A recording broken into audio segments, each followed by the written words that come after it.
അഞ്ചാം ക്ലാസ്സിലെ സോഷ്യൽ സയൻസിലെ 7ാമത്തെ യൂണിറ്റായ ഇരുമ്പൊരുക്കിയ മാറ്റങ്ങൾ ചേഞ്ചസ് റോഡ് ബൈ അയൺ എന്ന പാഠമാണ് നമ്മൾ ഇന്ന് പഠിക്കാൻ പോകുന്നത്. 5ാം ക്ലാസ്സിലെ മറ്റു വീഡിയോകൾ ഈ ചാനലിൻ്റെ ഹോം പേജിലുണ്ട്. കാണാത്ത കൂട്ടുകാർ അത് കാണുമല്ലോ. കൂട്ടുകാർ, ഈ മാപ്പ് ഒന്ന് ശ്രദ്ധിക്കൂ. പ്രാചീന ഭാരതത്തിലെ പ്രധാന നദികളുടെ മാപ്പാണ് കൂട്ടുകാർ ഇവിടെ കാണുന്നത്.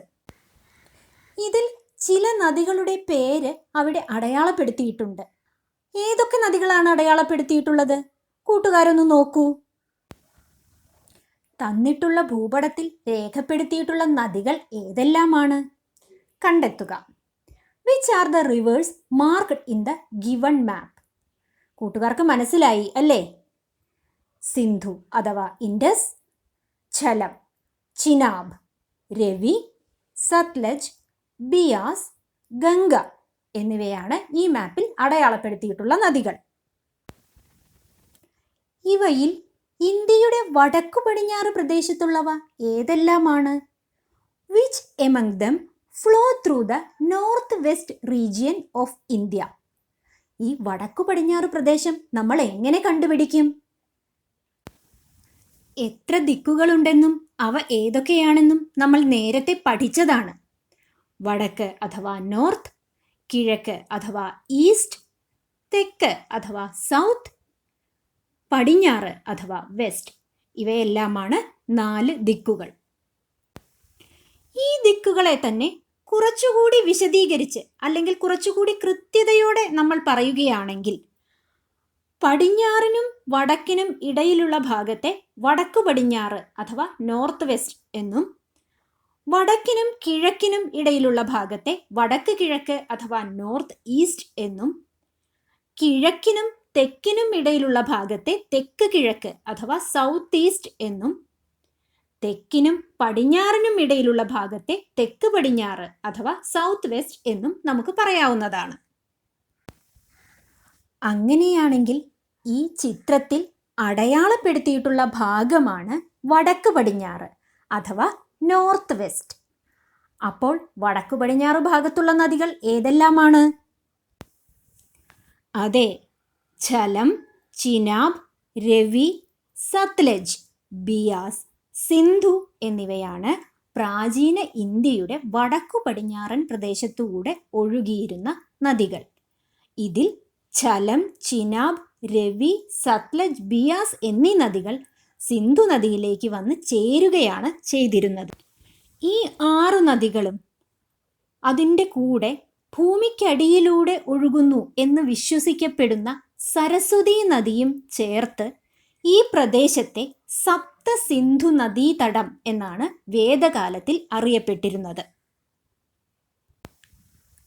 അപ്പോൾ ഈ ഭൂപടത്തിൽ ഇന്ത്യയുടെ വടക്കു പടിഞ്ഞാറ് പ്രദേശത്തുള്ള നദികൾ ഏതെല്ലാമാണ്? Which among these rivers flow through the northwest region of India? Sindhu അഥവാ ഇൻഡസ്, ഝലം, ചിനാബ്, രവി, സത്ലജ്, ബിയാസ് ഇവയാണ് ഇന്ത്യയുടെ വടക്കു പടിഞ്ഞാറ് പ്രദേശത്തുള്ള നദികൾ. സിന്ധുവും അതിൻ്റെ പോഷക നദികളുമാണവ. നമ്മൾ മുൻപ് ചർച്ച ചെയ്ത ഹാരപ്പൻ സംസ്കാരം വളർന്നു വന്നത് ഈ നദീതടങ്ങളിലായിരുന്നു. They are the river Indus and its tributaries. The Harappan civilization that we discussed earlier had flourished along these river basins. ഏകദേശം 3500 വർഷങ്ങൾക്ക് മുൻപ് ആര്യന്മാർ എന്നറിയപ്പെടുന്ന ഒരു ജനവിഭാഗം ഈ പ്രദേശത്തേക്ക് കുടിയേറി. വേദങ്ങളിൽ നിന്നാണ് ഇവരെക്കുറിച്ച് വിവരം ലഭിക്കുന്നത്. വേദഭാഷ സംസ്കൃതമായിരുന്നു. വേദങ്ങൾ വാമൊഴിയായാണ് ആദ്യകാലങ്ങളിൽ പ്രചരിച്ചിരുന്നത്. Around 3500 years ago, a group of people, namely Aryans, migrated to this region. The Vedas provide us information about them. The Vedas are composed in Sanskrit language. In the earlier period, the Vedas were passed orally from generation to generation. അപ്പോൾ ഏതാണ് വേദകാലം? വേദങ്ങളിൽ പരാമർശിച്ചിരിക്കുന്ന മനുഷ്യജീവിതം നിലനിന്നിരുന്ന കാലം വേദകാലം എന്നറിയപ്പെടുന്നു. Vedic period. The period during which the human life as depicted in the Vedas existed is known as the Vedic period. ഇനി നമുക്ക് ചില വർക്ക്ഷീറ്റുകൾ പരിചയപ്പെടാം. ഏകദേശം 3500 വർഷങ്ങൾക്ക് മുൻപ് സിന്ധു നദീതട പ്രദേശത്തേക്ക് കുടിയേറിപ്പാർത്ത ജനവിഭാഗം. ഏതാണ് ആ ജനവിഭാഗം? അതെ, ആര്യന്മാർ. Name the group of people who were migrated to the Indus Valley region around 3500 years ago. Aryans.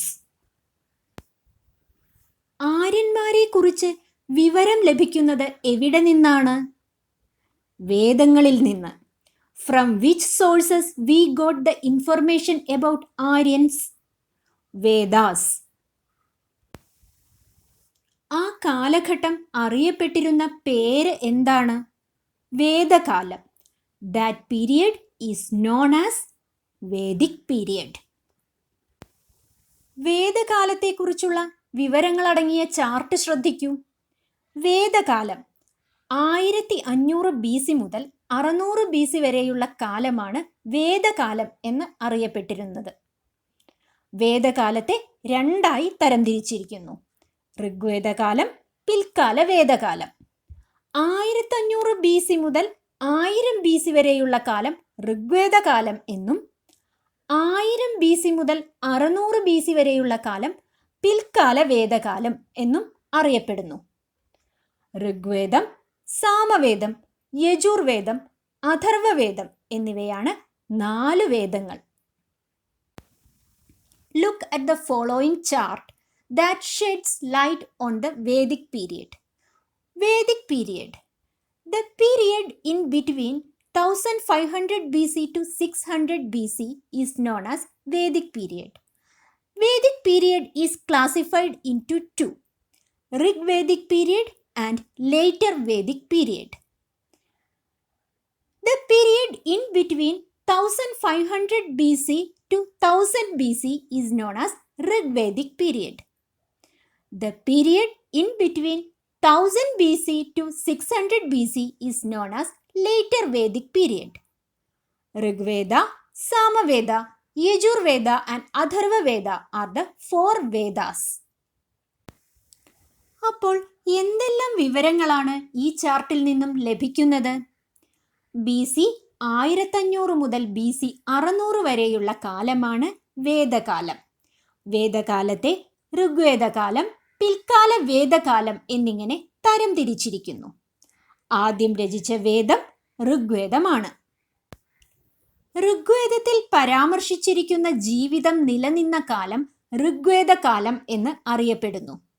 BC 1500 മുതൽ BC 1000 വരെയുള്ള കാലമാണ് ഋഗ്വേദകാലം. സാമവേദം, യജുർവേദം, അഥർവവേദം എന്നിവയിൽ പരാമർശിക്കുന്ന ജീവിതം നിലനിന്നിരുന്ന കാലം പിൽക്കാല വേദകാലം എന്നറിയപ്പെടുന്നു. BC 1000 മുതൽ BC 600 വരെയുള്ള കാലമാണ് പിൽക്കാല വേദകാലം. What information do you obtain from the chart? The period between 1500 BC and 600 BC is known as the Vedic period. Vedic period is divided as Rigvedic period and later Vedic period. Rigveda is the earliest among the Vedas. The period of human life described in the Rigveda is known as the Rigvedic period. The period between 1500 BC and 1000 BC is known as the Rigvedic period. The period of human life described in the Samaveda, Yajurveda and Atharvaveda is known as the later Vedic period. The period between 1000 BC and 600 BC is known as the later Vedic period. കാലികൾ സമ്പത്തായപ്പോൾ. Rigveda കാലത്തെ ആര്യന്മാരുടെ ജീവിതത്തെക്കുറിച്ച് ചരിത്രകാരനായ A.L. ഭാഷാം പറയുന്നത് ശ്രദ്ധിക്കൂ. കർഷകർ പ്രാർത്ഥിച്ചത് കാലികളെ കിട്ടാനായിരുന്നു. യോദ്ധാക്കൾ യുദ്ധം ചെയ്തത് കന്നുകാലികളെ പിടിച്ചെടുക്കാനായിരുന്നു. പുരോഹിതന്മാർ യാഗങ്ങൾ നടത്തിയത് കന്നുകാലികളെ പ്രതിഫലമായി ലഭിക്കാനായിരുന്നു. The farmers prayed for the increase of cattle. The warriors expected cattle as booty, and the sacrificial priest was rewarded with cattle for his service. ഈ വരികളിൽ നിന്നും അക്കാലത്ത് കന്നുകാലികൾക്കുണ്ടായിരുന്ന പ്രാധാന്യം നമുക്ക് മനസ്സിലാക്കാം, അല്ലേ? ഈ കാലഘട്ടത്തിൽ എന്തുകൊണ്ടായിരിക്കും കന്നുകാലികൾക്ക് ഇത്ര പ്രാധാന്യം ലഭിച്ചത്? What could be the reason for giving such importance to cattle during that period? Rigveda കാലത്തെ സമ്പത്ത് കന്നുകാലികളായിരുന്നു. ജനങ്ങളുടെ പ്രധാന തൊഴിൽ കന്നുകാലി വളർത്തൽ ആയിരുന്നു. Cattle were considered as the most important form of wealth during the Rigvedic period. The main occupation was cattle rearing. അതോടൊപ്പം കൃഷിയും ചെയ്തിരുന്നു. ബാർലി ആയിരുന്നു പ്രധാന വിള. People were also engaged in agriculture. The main crop was barley. കാലികളെ മേച്ചു നടന്ന ആര്യന്മാരുടെ കൂട്ടം ഗോത്രം എന്ന് അറിയപ്പെട്ടു. The groups of Aryans who reared cattle were known as tribes. ഓരോ ഗോത്രത്തിൻ്റെയും തലവൻ രാജൻ എന്ന് അറിയപ്പെട്ടു. The chieftain of each tribe was known as Rajan. കന്നുകാലികൾക്കു വേണ്ടി ഗോത്രങ്ങൾ തമ്മിൽ സംഘർഷത്തിലേർപ്പെട്ടിരുന്നു. ഗോത്രങ്ങൾ തമ്മിലും ഗോത്രങ്ങളും ആര്യന്മാരല്ലാത്തവരും തമ്മിലും യുദ്ധങ്ങൾ നടന്നിരുന്നു. കുതിരകളും ചെമ്പുകൊണ്ടും വെങ്കലം കൊണ്ടുമുള്ള ആയുധങ്ങളും ആര്യന്മാർക്കുണ്ടായിരുന്നു. അവയുടെ സഹായത്താൽ ആര്യന്മാർ അല്ലാത്തവരെ അവർ കീഴടക്കി. കീഴടക്കപ്പെട്ടവർ ദാസന്മാരെന്നും ദസ്യുക്കളെന്നും അറിയപ്പെട്ടു. അവരുടെ കന്നുകാലികളെ ആര്യന്മാർ കൈക്കലാക്കി. The tribes fought each other for the possession of cattle. There were battles among different Aryan tribes as well as between the Aryans and the non-Aryans. The Aryans possessed horses and weapons made of copper and bronze. With the advantage of these, they conquered the non-Aryans. The subjugated people were known as Dasas or Dasyus. Aryans captured the cattle of the defeated non-Aryans. ഈ കാലഘട്ടത്തിൽ ഉപയോഗിച്ചിരുന്ന മൺപാത്രങ്ങൾക്ക് ചാരനിറമായിരുന്നു. ചിത്രത്തിൽ കാണുന്നത് അന്ന് ഉപയോഗിച്ചിരുന്ന മൺപാത്രങ്ങളിൽ ഒന്നിൻ്റെ ശേഷിപ്പാണ്. The pottery used in this period was grey in color and was known as greyware. The given picture is of the remnant of the greyware used in the Rigvedic period. ജനങ്ങളുടെ പ്രധാന ആരാധനാമൂർത്തികൾ. ഋഗ്വേദ കാലത്തെ ജനങ്ങൾ ഇന്ദ്രൻ, വരുണൻ, അഗ്നി എന്നീ ദേവന്മാരെയും അതിഥി, ഉഷസ് തുടങ്ങിയ ദേവതമാരെയും ആരാധിച്ചിരുന്നു. Idols worshipped by the people. During the Rigvedic period, people worshipped the gods such as Indra, Varuna and Agni, and goddesses such as Aditi and Ushas. ഇനി നമുക്ക് ഒരു തുടർ പ്രവർത്തനം നോക്കാം. തന്നിരിക്കുന്ന സൂചകങ്ങളുടെ അടിസ്ഥാനത്തിൽ ഋഗ്വേദകാല ജീവിതത്തെ ഹാരപ്പയിലെ ജീവിതവുമായി താരതമ്യം ചെയ്ത് പട്ടിക പൂർത്തിയാക്കുക.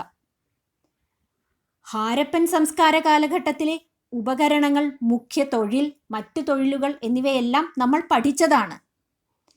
ഹാരപ്പൻ സംസ്കാരത്തിലെ ഉപകരണങ്ങൾ ഏതെല്ലാമായിരുന്നു? ചെമ്പുകൊണ്ടും വെങ്കലം കൊണ്ടും ഉണ്ടാക്കിയവയായിരുന്നു. അവരുടെ മുഖ്യ തൊഴിൽ കൃഷിയായിരുന്നു. ഇഷ്ടിക നിർമ്മാണം, മൺപാത്ര നിർമ്മാണം, ആഭരണ നിർമ്മാണം, തുണി നെയ്ത്ത്, കച്ചവടം തുടങ്ങിയ മറ്റു തൊഴിലുകളിലും അവർ ഏർപ്പെട്ടിരുന്നു.